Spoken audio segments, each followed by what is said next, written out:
So this article is a Sunday article. It's out of the News and Observer. So this basically is a whole rundown of what's going on in all of these neighborhoods that are being gentrified. And it said, what exactly is gentrification and how do neighborhoods become susceptible? And so you're going to see here, it basically has a rundown of a chronology, basically, of it goes back into how this all began, but it does it very well.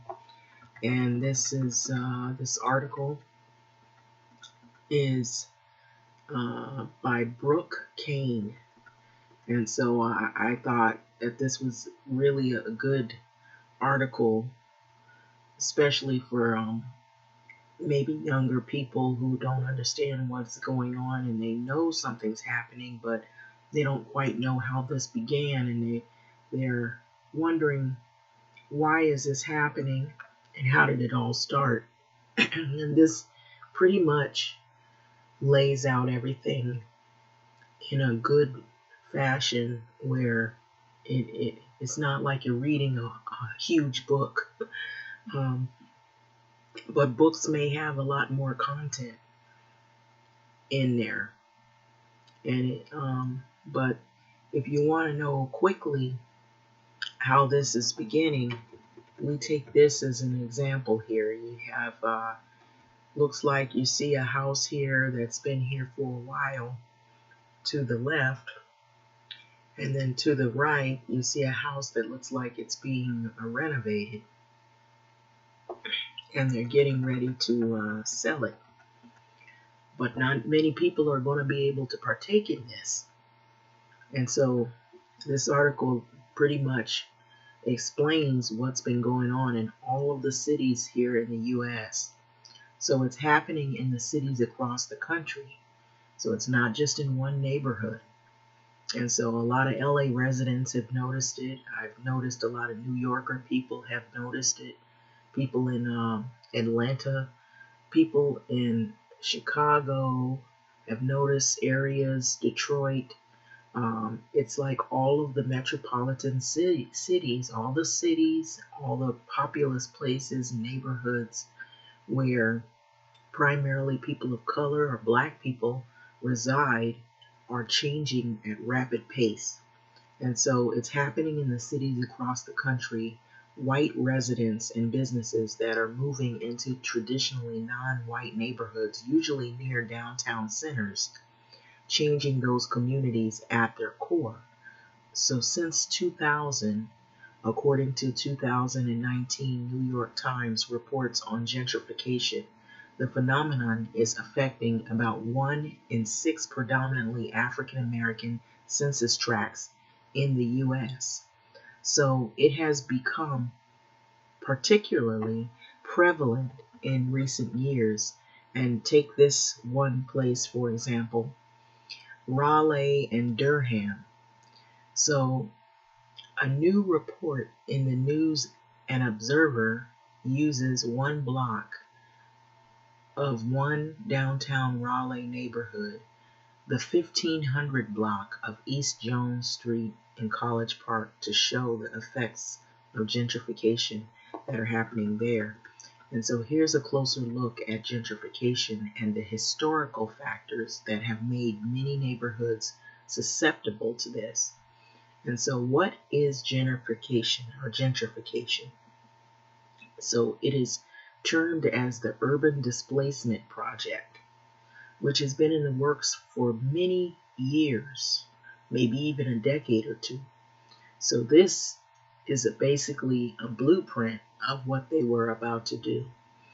And so it defines gentrification as a process of neighborhood change that includes economic change in a historically disinvested neighborhood by means of real estate investment and new higher income residents that are moving in, as well as the demographic change, not only in terms of income level, but also in the terms of education level or racial makeup of the residents.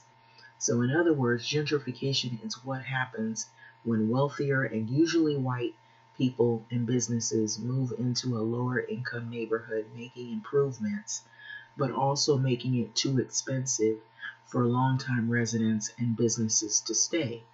So, how do neighborhoods become susceptible to gentrification? Well, the many neighborhoods that are susceptible have been historically disadvantaged because of practices carried out by the government, entities, and banks. And so this would explain why a lot of black people really are afraid and they don't trust the government. So I have to reiterate that because there's been years of practices that have been against people of color involving government entities. So then, after decades of disinvestment of low property values, prompt new investment by cities and developers because of affordability and higher demand. So here are some factors that can cause neighborhoods to become susceptible to gentrification. The number one is redlining. This practice was popular in the 1930s through the 1960s, and it happened when lenders refused loans to people based on discriminatory practices reinforcing segregation, which basically they shut out black people. And so redline neighborhoods were neighborhoods occupied predominantly by people of color and were deemed risky by banks. And so the term is said to come from a practice of drawing a red line around neighborhoods on maps to delineate the good neighborhoods from the bad neighborhoods. So in 2018 study by the North Carolina Poverty Research Fund used red line maps in Durham from the 1930s to show those exact neighborhoods that have been object of land grabs right now by developers in the recent years. So the Fair Housing Act of 1968, which prohibits discriminating against borrowers, buyers, or renters based on their race, color, religion, sex, origin, disability, or other differences, helps stop the overt practice of redlining through discrimination still existing till this day. So in fact, just this summer, an investigation by the News and Observer and Charlotte Observer found that black applicants in 8 metropolitan areas in North and South Carolina were more likely to be denied home loans than white applicants with similar financial profiles. So no GI Bill, okay? The legislation which helped white families accumulate property and wealth in post-war America through education and loan programs was structured in such a way that it effectively excluded black veterans. So that's where people get the term being privileged to be white. You know, you're able to have access to education, to home loans, to building wealth. And so it's not necessarily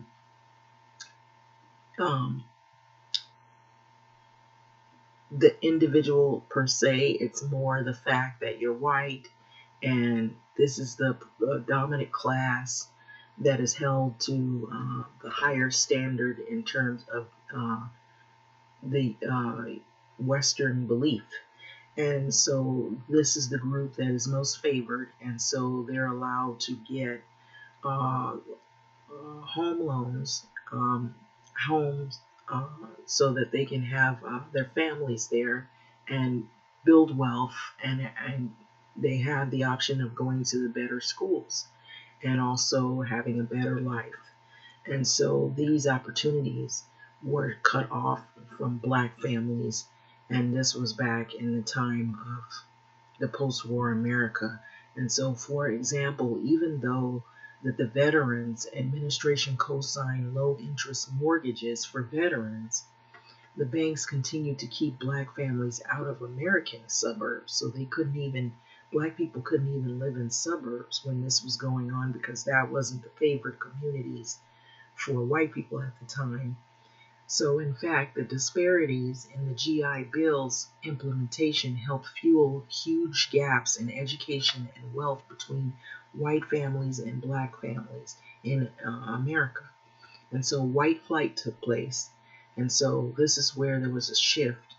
So this happened in the mid 20th century when white people left cities for the suburbs. Why did this happen? Shifting economic interest away from the urban neighborhoods and reinforcing this segregation. So that's the structure that took place. And so the black people fled. When black people fled oppression in the Jim Crow South, this was called the Great Migration. So this was the second half of the Great Migration, and they moved north and western to U.S. cities, prompting many white people, which is called this white flight, to leave. So when black people moved in these communities, they moved out of those communities to go to the suburbs. So Princeton economics professor Leigh Bustan wrote in the New York Times in 2017 that every black resident who moved into the northern and western cities between the years of 1940 and 1970s, two white residents or two white families residents, they left for the suburbs. And so this is why now predominantly you'll find most of the suburbs are occupied by white residents, but that is starting to shift somewhat, where now we have this thing called the gentrification going on. So urban renewal. So this was another thing that went on. This was federal urban renewal programs, which started with the Housing Act of 1949, and it lasted through to the 1960s, and it resulted in tearing down homes, businesses, neighborhoods, institutions, displacing more than 1 million people. So they've had a history of doing this, these government programs, of course. So a fascinating project out of the University of Richmond Digital Scholarship Lab called Renewing Equality use data about displaced families and data about race and redlining to show the racial inequality of urban renewal. Okay, so when you hear these names, you think, oh, maybe they're trying to fix up neighborhoods that have been disinvested, or they've been run down, or there's no money and no businesses, and it's the value of homes have been depreciated or whatever. But what they end up doing more oftentimes is coming in and they make these homes and they make these businesses inaccessible, or they're accessible but they're too expensive for the people who are longtime residents. So that's what ends up happening. So as I go on and read further, there were also what was highway systems. When we see all these freeways, a lot of that you would think, oh, maybe those were improvements so that more cars can get back and forth to where they needed to go. In some sense, maybe, and in some sense, no, because these highway systems contribute now to what we're dealing with now with all of this, the fuel emissions and the smog and whatnot, and you got all these traffic jams and these holds ups and all this stuff like that. And so the expansion of the highway system is a result of the Federal Aid Highway Act in 1956. Really what this was to do was tear down black communities and make it hard for black people to get back and forth to work, and displace black families as well. So the more often than not, routed highways through black towns and neighborhoods often intentionally destroyed homes, businesses, and leaving neighborhoods forever compromised. So in Durham, for example, the construction of the Durham Freeway is one to look at, contributed to the demise of thriving families, black families' commerce in the city. And so gentrification, is it bad? So this is the argument that people will come at, a lot of people, with gentrification, that it's beautifying the community, it's changing the community, changing the face of a dead town. But this is what happens. So gentrification, it displaces longtime residents and businesses due to higher costs to live or operate in that area. So very often there is a racial and ethnic composition loss in the neighborhood. So even for longtime residents who are able to stay in the newly gentrified areas, it changes the makeup of the character of the neighborhood that can lead to a reduced sense of belonging and feeling out of place in one's own home. And so can gentrification be a positive thing? The argument for this is that gentrification is bad. Is it very similar to the argument that it is good? It all depends on the person's perspective. And so for many, gentrification is seen simply as improving the neighborhood. So you'll have a lot of people that will argue that point. But others, however, having renovated or newer homes in the place of rundown homes and vacant lots, perhaps they think this is a good thing, improving the neighborhood. But while improving these properties, neighborhoods, is a positive thing, it seems, it's important to remember that the people who originally lived in those neighborhoods often can't afford to stay and benefit from the improvements for very long. And in the end, altering the character and the spirit of the neighborhood is a factor that can't be quantified by data. And so this is usually what happens in these neighborhoods that you're seeing all of the new improvements and everything. And while some of it may seem well and good, and you might feel pressure to make more money and do, they make you feel like maybe you need to get a job and get paid more money, and maybe it's not as easy as is said than doing. And so that's what's happening in a lot of these U.S. Neighborhoods. And so it's sad. That might also, other than exclusionary zones, that was another thing that has happened.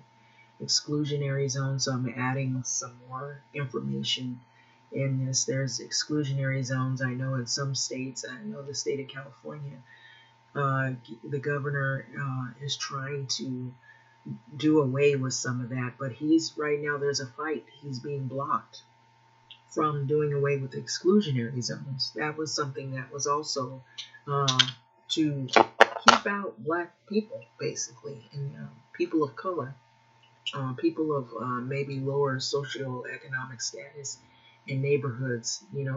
So for example, you have tract homes that are people that maybe middle or upper middle class or higher incomes, education level. They will have like maybe a little town hall meeting about the neighborhood makeup or the fix of the neighborhood, the improvements and whatnot, being that so's their taxpayers. And so they will say, well, we want our neighborhoods to stay the way they are. And they'll take like maybe just like they did with recalls, they'll have a petition, they'll have people sign their signatures, and they'll go so far as to maybe go to the city and request that the neighborhood stay a particular way for the face of the community and the safety and whatever. They'll bring about all these issues, and they'll have maybe somebody over the whole thing that'll say, okay, so we have like maybe like 2,000, 3,000, 4,000 signatures of people in the neighborhood community that feels that the neighborhood should stay in this type of order. And they have they go to the mayor, they go to the governor, they write letters, and they're really proactive in that. And so they want to keep the neighborhood a certain way. They'll come up with all other kind of excuses. It looks beautiful when it's just homes. Don't put any apartments there. And so apartments are looked at as problem units. You might get people in there that are low income, primarily people of color that aren't homeowners. And so that's basically why they want to keep those areas free of apartments, and it's another way of, I would say it's an invisible red line, where there's a red line but it's invisible, and you're just either, if you're not priced out, you're excluded out with the exclusionary zones. The other thing that also occurs is what I've been hearing from a lot of people that are homeless. You have a population of people who are homeless because of this pandemic. They've been displaced, and they've been not only priced out of neighborhoods, but then you also hear stories of people that had vouchers. This is what I've been hearing. And a lot of times they will say in these programs that you're not supposed to be discriminated based on your race, color, creed, religion, and all this thing. They have it all run down like a tape recorder. However, you are discriminated. And this is an invisible thing as well. but it's happening still in the U.S., where if they see you and you're a gay couple, they don't want you in. They're not going to say we don't allow gays. They're just going to look at you, ask who's what your family makeup is. If you have a certain number of kids, they might not want you there. If they see that you're a person of color, they already have biases about what you might do and change the neighborhood or the building or whatever. So they exclude you for whatever reason. You're a part of a certain group or religion, or you look like you're from another place, or you have a different language. There's different things that could potentially hinder or create a barrier or obstacle simply because you have that voucher. And then just having a voucher alone, maybe it isn't any of those things. It's just the fact that you have a voucher, and they don't want those people, as they quote unquote say, people with the vouchers, we don't want them in. And so a lot of that is discrimination, is basically what it is. And they discriminate you based on all of the things they say they're not supposed to discriminate. That's what they're discriminating. But they don't tell you, they just say we don't accept vouchers. Or they come up with some fancy excuse as to, oh, well, we don't take Section 8, or we don't take blah, blah, blah, when they really are supposed to. Legally, they're supposed to. Maybe the building's supposed to have a certain percentage of people that live there that have vouchers, or maybe are living at a certain income, level. Then you have, now I've noticed this is sort of weird, but this thing has happened where there are buildings that they have that have income restrictions. This is good in one sense, but bad in others. So let's say you're a person, you don't make a whole lot of money, but you're doing okay, and you want room to make more money. If you apply for a building that has income restrictions, I have a friend that had this happen to her. She's not living, below the poverty level, but she's just above it, but she wants room to make more money. She applies for an apartment that has income restrictions. It's just her. She doesn't have any children. However, she's not allowed to get in because she makes a little too much money. This has happened to people. So therefore, she has to stay with her parents until she can find something else a little more affordable, or that will accept her with her income, or allow her to move in if she's sort of in the middle, of the line. You got people like that. Maybe they're not below the poverty. They're at a point where they're trying to get out of that situation, and they're trying to, they might be working out something where they're looking for jobs where they're trying to make more money. But however, when they go and look for a place to live on their own, they can't qualify for those income restricted places because it restricts them, and it leaves them out, so that they can't live in those apartments because they make a little too much money. I've heard of that, which sounds crazy, but it happens. So what I'm thinking now is going to happen with what's been happening now with the displacement and the people that are looking for places to live. And I heard a woman on the news. She used the term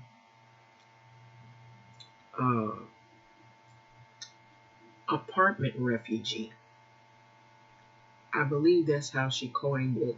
She called it apartment refugee, or neighborhood refugee, where she's lived in her place for a number of years, but simply because of the pandemic, and she's worried that she might be put out of her place simply because she hasn't, the deadline is coming and she hasn't gotten any money from rent relief, and she can't prove that she's going to be working to make the money to pay it back just yet, that she might have to move.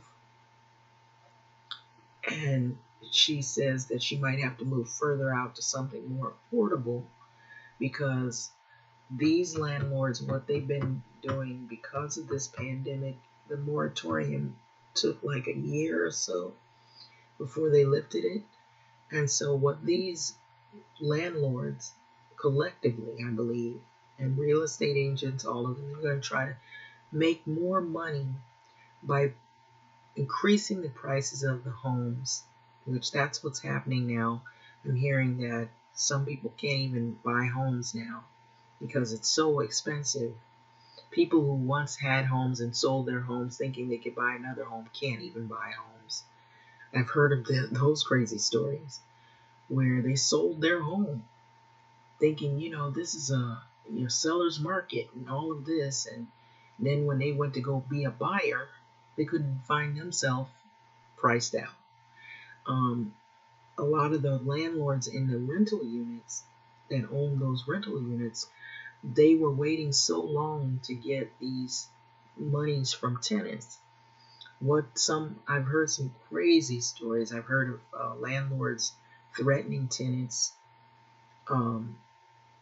even threatening to harm tenants. Some have went to that extreme to hurt tenants, shut off utilities and water, and gas, whatever. I've heard of one crazy story where the landlord was pocketing the money that people were paying, and all of the tenants, some of them ended up sleeping in their cars right outside of the apartment. They knew they had paid on their rent, and they got wrongfully evicted, and the landlord was taking the money and pocketing it, and all the tenants collectively had to sue the landlord. They put him in jail. I've heard of that crazy story. That was crazy. That recently happened. They said that the people were being abused. They were told stories about what happened to their money and that they didn't pay, and they knew they paid. I never thought that people would do this, but it happens. Then I've heard of stories where people, they get the rent relief money and they sit on it, and they don't accept it because the landlords know that they got to sign a contract saying they can't evict the tenants. So they really want to do is they want to jack up the rents for the apartments so they can make more money because of the moratorium. It basically stopped them from getting rent money. So they put out these people who have been there forever, and by no fault of their own, they got behind in rent. Maybe they find a job. Maybe they're able to now go back to work.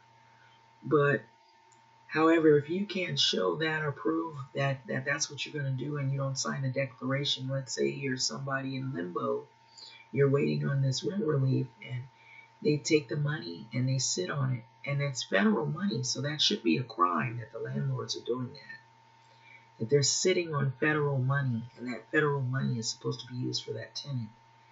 And I heard of this happening where the rent relief has been sent to some of the landlords, and the landlords are just sitting there with the check, and they could easily pocket the money. And so you'd have to show that you had applied for it. And I know that you can go on the websites and you can screenshot that the money was refunded to them. However, on your ledger or on your rent receipt, it doesn't show that the money was applied to your rent as a credit. And so I've heard of some crazy stories. So you really got to be very diligent. You got to keep your eyes and your ears open to what is going on, because a lot of this, some of what I've been hearing has been illegal, that some of the landlords have been doing to the tenants. And so they make it seem like they're in distress and that their businesses are in trouble. And we have heard of some stories like that. But however, the tenants end up displaced. They end up having to move further out to somewhere where maybe their jobs are not there. They have to start all over again. And that's a lot of hassle and a lot of headache. And it puts a lot of people in a difficult situation. And also, I've heard of stories that are so bad where people end up on the street and they have nowhere else to go. And so that's why you see some of these homeless people on these encampments are not all people that have maybe drug or substance abuse and other issues. They are simply displaced residents who once lived in these communities. and they have been shut out due to discriminatory practices or possibly illegal practices that are going on behind closed doors that people have not been made aware of. And I don't know if the news has covered these things, but I've witnessed personally that some of this has been going on. That the rent relief money, it's been said that it's taking a long time for it to get out. Some of these rent relief places have sent money out and checks out. However, the landlords are not applying them to the rents that the people are due. And they're holding the checks, or they're somehow saying that they never got the check, or they're turning their application away, or they're not participating in the program for bias reasons or for selfish reasons or for vengeful reasons because of the moratorium. And they take it out on innocent tenants who, by no fault of their own, were are victimized by the pandemic. And the shutdowns also affected these tenants. So you have to also know that it not only affected the businesses, but it affected the renters, it affected the homeowners, it affected a lot of people. So everybody is in there. So it's not just the owners as well. It's also the people who are renters and the people who are most of them tend to be essential workers. And so everybody somehow was affected. And so there's no compassion and no empathy for people who have also been hurt emotionally and financially by these issues that are somehow they're still happening. The pandemic is not over. It's just that we're coming into a new time where people are accepting. I feel this is now where people are accepting that we have these viruses. We have to protect ourselves.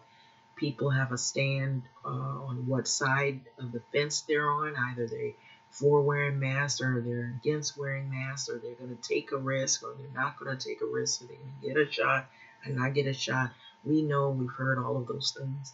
But however, people, maybe you're not, it's not about that. It's just about finding a safe place to live.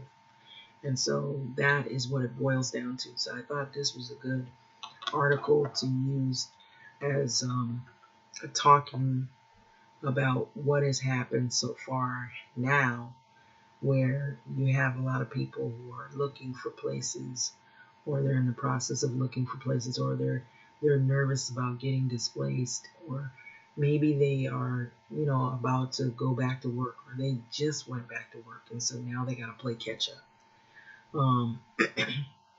I do know for a fact that there is some rent relief money that has been sent to some of these landlords, and the landlords, either they're just now opening up their office and the people are getting back. A lot of these offices, a lot of these places are open now. And so some of it isn't that. They're holding the check and they're sitting there. And if you call some of these rent relief programs, they'll say, we sent the money out last month. Where is the money? How come it's not being applied to my rent that's due? It's making it look like I owe a lot more money than what I really do. And it's also been said that you're supposed to be able to get an email or something sent to you so that you can have future rent covered. None of these emails are coming. Something's going on, Maybe it's because it's not showing that these landlords have received the rent and have applied it as a credit. So therefore, they can't move forward asking if you need money for future rents. And I believe what that tactic also does is waiting until the end of this month so that they can evict more people by no fault of their own. And so that's the wrong thing, and that's illegal because this federal money is holding those federal checks.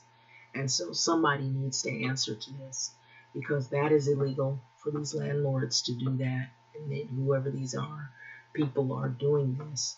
And so I know that has been happening here in LA for a fact. And so I'm hoping that maybe the governor hears this, that the landlords, some of them have been holding the federal money and they haven't been applying them as a credit. And so I would think that would be against the contract rules as well, because you signed something saying that you wouldn't evict tenants by no fault of their own, especially if they're showing that they sent a declaration and they're showing that they're going to pay. And by you holding these checks, you're making it harder for people to believe and trust that you really have their best interests at heart, and that you're, giving them a chance to, get on their own 2 feet again. Because know that they've been affected too, just like you've been affected. They've been affected. So anyway, I'm gonna let this go, but it's sad, but a lot of this is happening, and so I'm probably gonna entitle it that, what you see here, but not necessarily. I'm also gonna probably put in there what I know that's happening here in LA, and I believe if it's happening here, it's probably happening in other places. I did hear that there was another state where they were creating a diversion program, and the judge was actually doing this. It was an eviction judge. He was halting the evictions because he said it was a backlog and it was too many evictions that were coming to court, and it was ridiculous. A lot of it was unnecessary, and that they created a diversion program that allowed people to stay in their homes and give them time to pay their rent. And so that is better than just evicting and ousting people who very well might be able to come up with their money if they're not that far behind. So if you're doing people like this is wrong. Holding the checks, or you're looking to oust them by no fault of their own. They're in these situations. They didn't ask to be like this either. So that's my feel on it. So anyway, I'm going to let this go. Thanks for listening.